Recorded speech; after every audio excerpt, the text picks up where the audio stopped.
आता मात्र हा धुंदुकारी आईला सुद्धा त्रास देत होता. एवढा आईला त्रास द्यायचा, आईला प्रत्येक कारणावरून शिव्यागाळ करत होता. आई मला पैसा हवाय, मला धन हवाय, मला नशापान करायची आहे, मला धूम्रपान करायचं, आई मला काहीही कर परंतु मला पैसा दे आई. आणि ती तेव्हाचीच परिस्थिती नाही, आत्ताही ती परिस्थिती तुम्हाला आम्हाला पाहायला भेटते. ज्याप्रमाणे धुंदुकारी वाईट वागत होता त्याचप्रमाणे आत्ताची या कलियुगातली मुलं सुद्धा वाईट प्रमाणे वागतायत. प्रत्येक गोष्टीवरून आई वडिलांना बोलतायत, त्रास देतायत. कुठल्या अभावे? नशा पानाच्या अभावे. परंतु नाही, तर काही जण म्हणतात, मी काल तुमच्यासमोर मी छोटासा प्रसंग मांडला होता की संगत फार महत्वाची आहे. ही नशापानाची जी संगत आहे ना, ही संगत फार वाईट आहे. सुरुवातीला तुमचा मुलगा त्यांच्यासोबत राहतो, त्या वाईट व्यक्ती सोबत राहताना तुम्ही बराच वेळ सांगितलं असं, नको बाळा, नको त्याच्यासोबत राहू, तो वाईट संगतीचा आहे, नको जाऊ. परंतु मुलगा ऐकत नाही. मुलगा त्याच्याच सोबत राहतो. लहानाचा मोठा झालेला आहे, हळूहळू हळूहळू हळूहळू व्यसनाधीन जातो. आणि एवढा व्यसनाधीन होतो,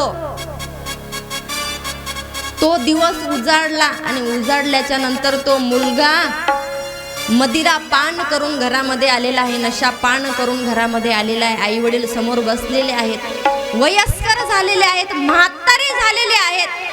आणि म्हातारे झाले असताना आई वडील मनामध्ये विचार करतायत, अरे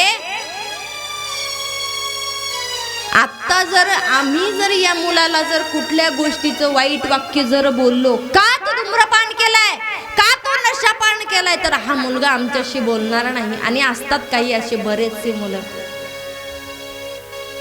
आई वडिलांच्या प्रेमाचा गैरफायदा उचलतात. अरे त्याने काबाड कष्ट केलेत, रक्ताचं पाणी केले, तुम्हाला लहानाचं मोठं केलंय. हा वाईट दिवस पाहण्याकरता नाही, नाही हो, हा दिवस पाहण्याकरता नाही. आनंदाचा क्षण त्यांच्या आयुष्यामध्ये यावा म्हणून तुम्हाला लहानाचं मोठं केलंय. तो दिवस उजाडलाय, समोर मुलगा व्यसन करून आलाय, दरवाजाशी पडलेला आहे.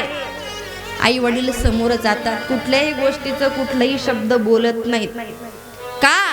आज जर आम्ही आमच्या मुलाला काहीतरी बोलावं तर तो उद्या घरामध्ये येणार नाही येणार.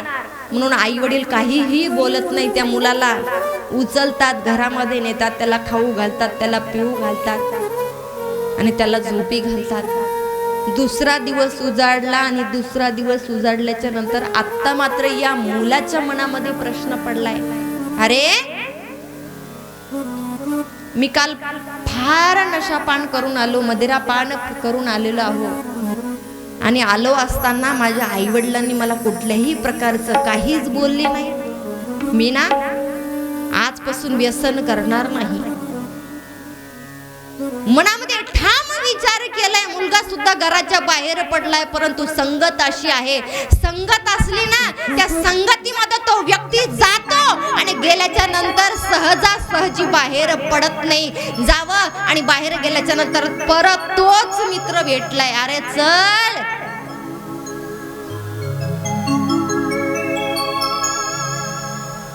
थोडीशी, जास्त नाही कळणार तुझ्या आई वडिलांना, नाही कळणार. नाही रे, रात्री ना मी पडलो दारामध्ये, माझ्या आईने मला उचलून घेऊन गेले, माझे वडील मला उचलून घेऊन गेलेले आहेत, नाही मी आज नाही येणार. काही म्हटले का तुला?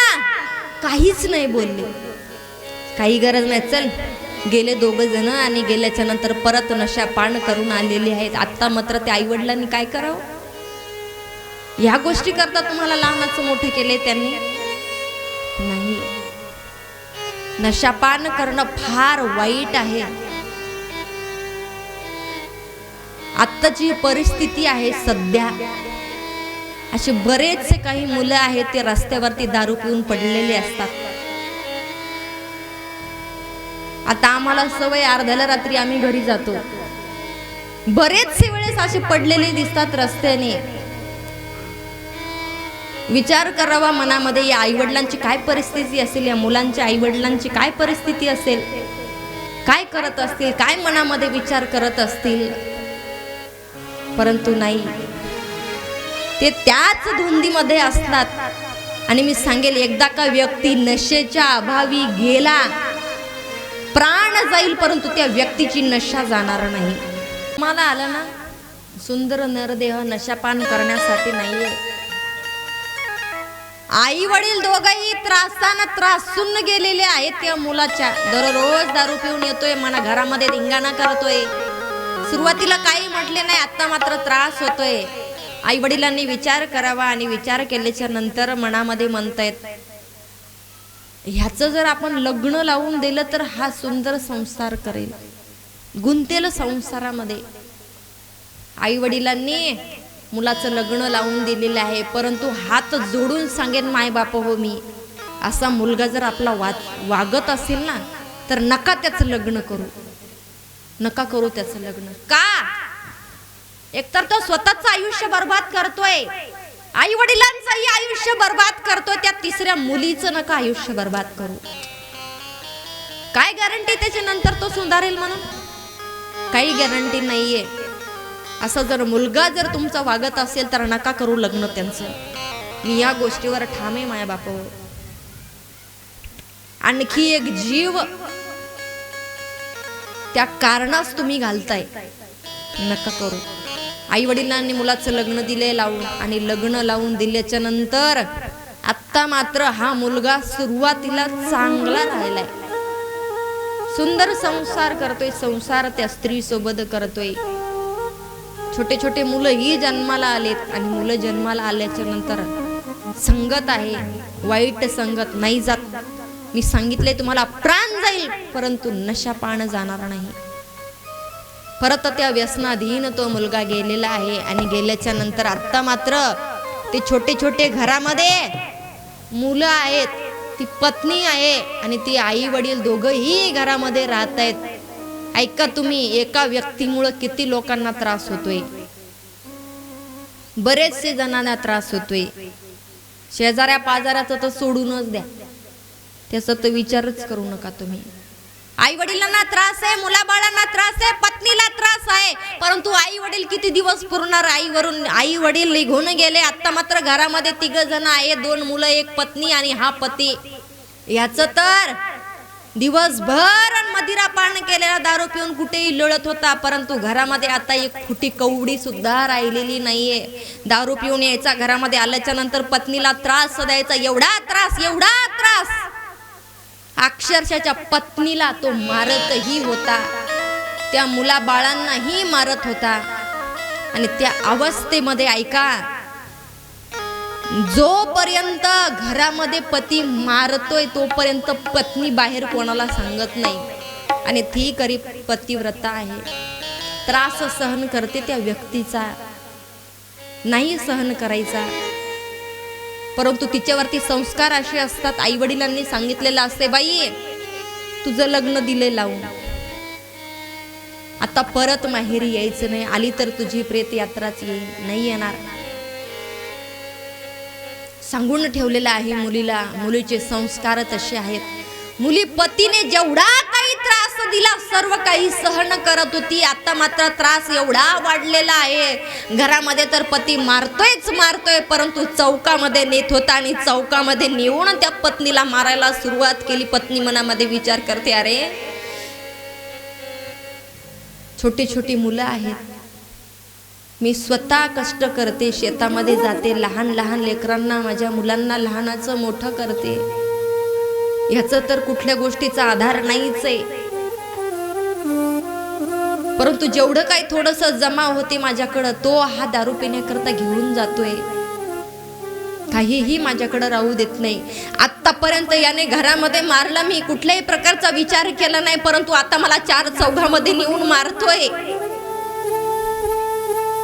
विचार करते मनामध्ये, आणि विचार करत असताना बरेचसे दिवस निघून गेलेले आहे. संस्कार केलेली ती स्त्री असणारी रात्रंदिवस पती सोबत राहते. आवेळी पती घरामध्ये येतोय, पत्नीला त्रास देतोय, परंतु ती फक्त आणि फक्त ऐकून घेते, कुठल्या गोष्टीचं उत्तर देत नाहीये. आता मात्र दीपावलीचा सण उजाडला आणि दीपावलीचा सण उजाडल्याच्या नंतर घरामध्ये छोटी छोटी मुलं आहेत आणि ती स्त्री आहे. तिघेही बसलेले आहेत आणि बसलेले असताना मुलं आईला म्हणतात, आई आज दीपावलीचा सण आहे आई, आणि माझे बाबा ना आमच्याकरता फटाके घेऊन येणार आहेत. माझे बाबा ना आमच्याकरता नवे नवे कपडे घेऊन येणार आहेत आई, आणि आम्ही तो घालणार बरं, आणि दीपावलीचा सण साजरा करणार. आई बघ ना, आई ते बघ ना, तो भैया कसा फटाके फोडतोय, माझे बाबा सुद्धा माझ्याकरता घेऊन येणार आहेत नाही. ऐका, छोटस बाळ आईला बोलतय.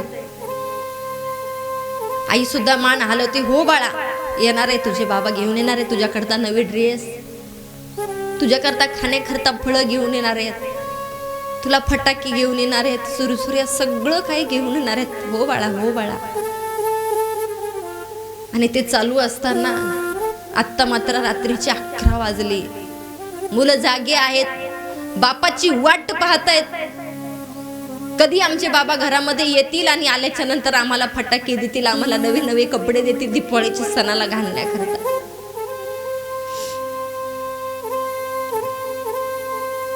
बाप आला आणि आल्याच्या नंतर बापाने चपला सहित घरामध्ये, आणि घरात गेल्याच्या नंतर पत्नीने सुंदर पुरणपोळ्याचा स्वयंपाक केलाय. अहो तुम्ही आलात ना, आज दीपावलीचा सण आहे, मी ना गोडधोड केले, ओ खायला बसा जेवायला. सुंदर ताट तयार केलेलं आहे, त्या ताटामध्ये जेवढं काही त्या पत्नीने स्वयंपाक केलाय तेवढा ठेवलाय, पाणी घेतलेलं आहे, पतीच्या समोर ठेवलं. छोटे छोटे बाळ बाजूला बसलेले आहेत, पतीच्या समोर ताट दिलेलं आहे, आणि दिल्याच्या नंतर पत्नी बोलायला सुरुवात करते, अहो आज सण आहे आणि सणाच्या दिवशी सुद्धा तुम्ही दारू पिऊन आलात. ही मुलं ना तुमची वाट बघतायत, दुपारपासनं वाट बघतायत, माझे बाबा घरी येणार, आमच्याकरता गोडधोड खाऊ आणणार, आमच्याकरता कपडे आणणार आहेत, आणि तुम्ही आज सुद्धा मदिरा पान करून आलात, आज सुद्धा तुम्ही दारू पिऊन आलात. परंतु ऐका, जो व्यक्ती मदिरा पान करतो त्याला पुरणपोळी कसली गोड लागणार हो, त्याला चकना हवा असतो. धाड दिशी ताटला लात मारावी आणि ते ताट त्या पत्नीच्या तोंडावरती मारून फेकलेलं आहे. छोटे छोटे बाजूला मुलं बसलेले रडत आहेत, आईच्या खुशीमध्ये जात आहेत आणि रडायला सुरुवात करतायत. आई माझा बाप का असं करतोय, आई चला बाळा आपण घरामध्ये जाऊ. त्या स्त्रीने त्या दोन्ही छोट्या छोट्या मुलांना घरामध्ये घेऊन गेलेली. कसला दीपावलीचा सण, कसली पुरणपोळी हो गोड लागणार त्या स्त्रीला. तो दिवस म्हणजे त्यांच्या आयुष्यातला काळा दिवस होता.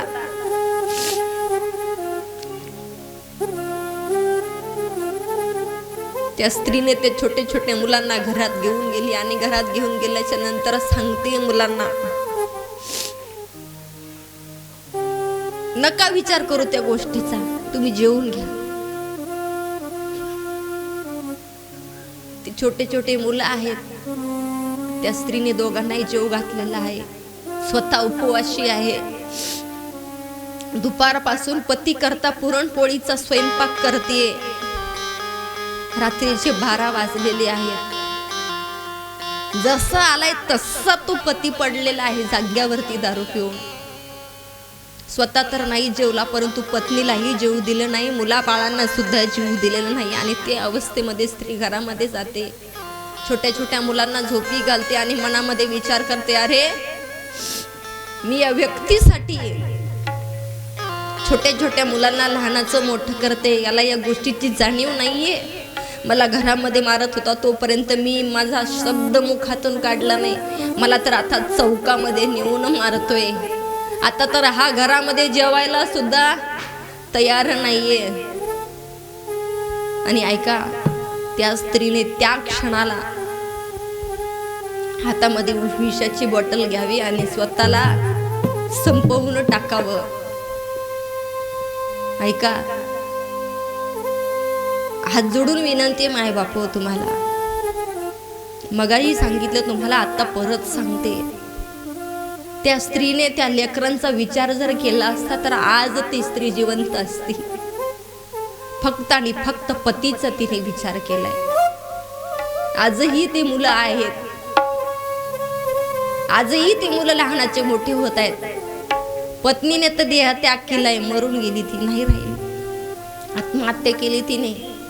परंतु पतीही काही जास्त दिवस टिकलेला नाही, पतीही निघून गेलाय. आता मात्र ते छोटे छोटे मुलं लहानाचे मोठे होत आहेत. तो मुलगा त्या मुलीला लहानाचं मोठं करतोय. जिवंत उदाहरण, नावं नाही मी सांगू शकत. हे आयुष्य आहे. काय एवढे जीव गेले फक्त आणि फक्त नशापानामुळे गेले. नका जाऊ. आणि याकरता काय करावं लागेल? संस्कार द्यावे लागतील मुलांवरती. जोपर्यंत तुम्ही तुमच्या मुलांवरती सुंदर संस्कार देणार नाही तोपर्यंत काही होऊ शकत नाही. म्हणून मुलांवरती संस्कार द्या, फार महत्वाचे आहेत. मुलांच्या हाताला कधीतरी धरा आणि मंदिरामध्ये घेऊन या.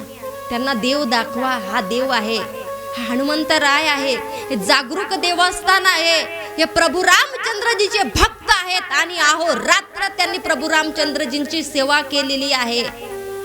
माहिती सांगा त्या लेकरांना, छोटे छोट्या बाळांना. त्यावेळेस त्या मुलांवरती संस्कार पडतील. देव काय आहे, व्यक्तीचं प्रेम काय असतं हे त्यांना सांगण्याचा प्रयत्न करा. धुंदुकारी हा वाईट वळणाला गेलेला आहे आणि वाईट वळणाला गेला असताना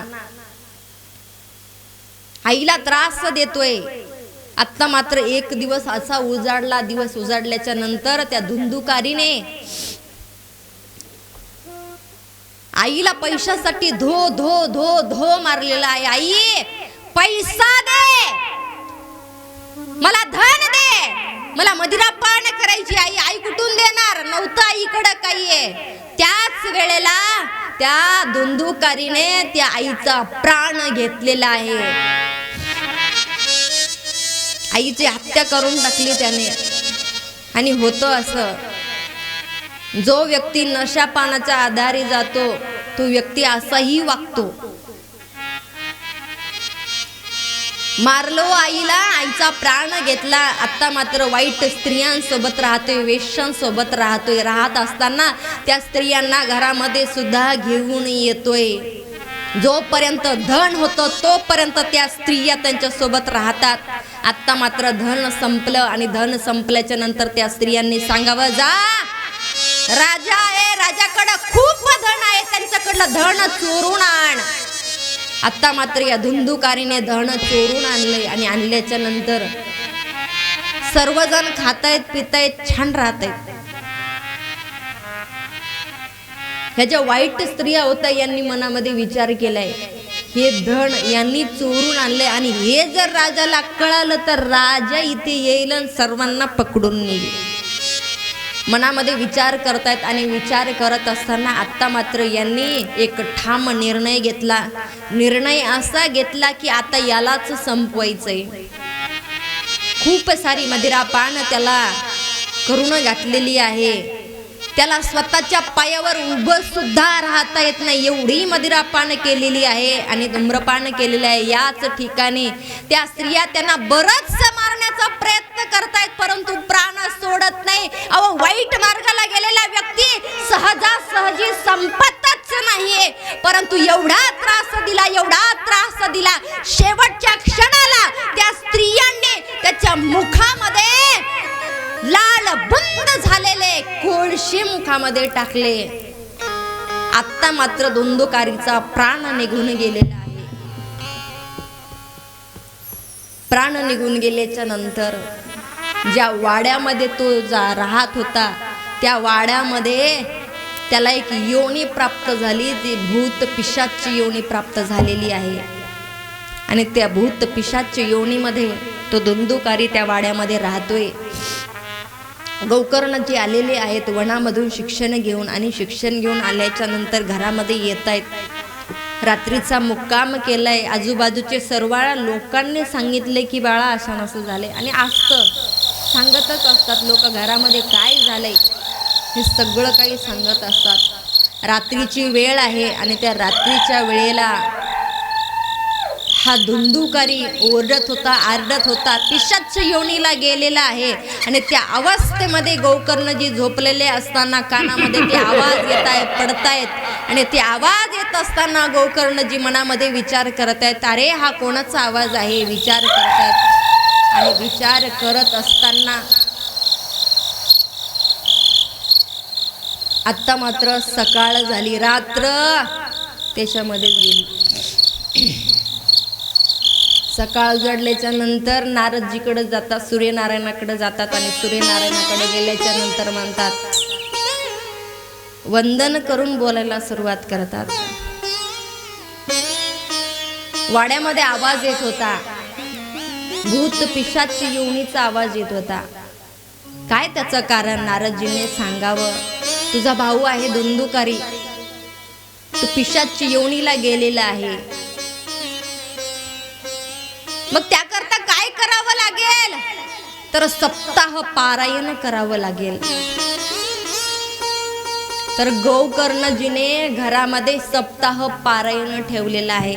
बरेचशा पूजा केल्या, वर्ष श्राद्ध केलं, वास्तुशांती केली, सगळं पिंडदान वगैरे सगळं केलं, परंतु जायला तयार नाही धुंदुकारी. कसा जाणार, एवढा वाईट पद्धतीने वागणारा नाही जाऊ शकत. सूर्यनारायणजीने सांगितल्याच्या नंतर आत्ता मात्र घरामध्ये सप्ताह पारायण आहे. श्रीमद भागवत कथेचं सप्ताह पारायण होणार. आणि ज्यांच्या कोणाच्या घरामध्ये असं सुंदर सप्ताहाचं पारायण असेल तर 4 चौघांना सांगायचंय, शेजाऱ्यांना सांगायचे, पाजाऱ्यांना सांगायचे की आमच्या घरामध्ये सप्ताह पारायण आहे, या तुम्ही ऐकायला, या तुम्ही श्रवण करायला. आणि त्याचप्रमाणे तिथेही झालं. गोकर्णजीने प्रत्येक ठिकाणी सांगावं जाऊन, श्रीमद भागवत कथेचं सप्ताह पारायण ठेवलंय, या तुम्ही सर्वजण श्रवण करण्याकरता. आत्ता मात्र सुंदर सप्ताहाचं नियोजनही झालं. गौळमध्ये जसं झालंय का तसंच सप्ताहाचं नियोजन झालेलं आहे. गोकर्णजी समोर व्यासपीठावरती बसलेले आहेत, कथा सांगायला सुरुवात करतात. परंतु भूत पिशाच योनीला तो गेलेला धुंदुकारी एका जागेवरती शांत बसायला तयार नाही. त्याच वेळेस गोकर्णजींना 7 गाठीचा बांबू आणला आणि त्या बांबू मध्ये त्या धुंदुकारीला टाकलेला आहे.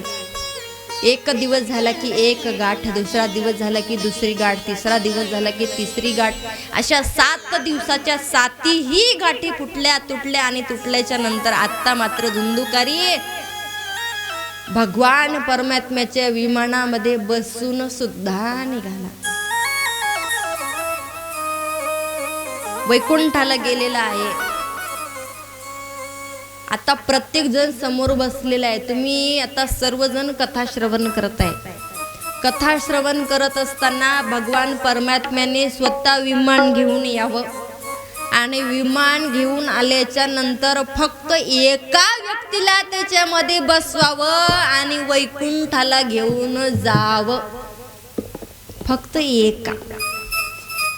बाजूचे काय म्हणतील, बोलतील ना, एकाच व्यक्तीला का नेलं, आम्हाला का नाही नेलं वैकुंठाला. त्याच्या मागचं कारण सांगते तुम्हाला. त्याच्या मागचं कारण असं की त्या एकाच व्यक्तीने मनोभावे प्रेमाने कथा श्रवण केली, म्हणून भगवंत त्याला घेऊन घेण्याकरता आलेले आहेत. आणि तुम्ही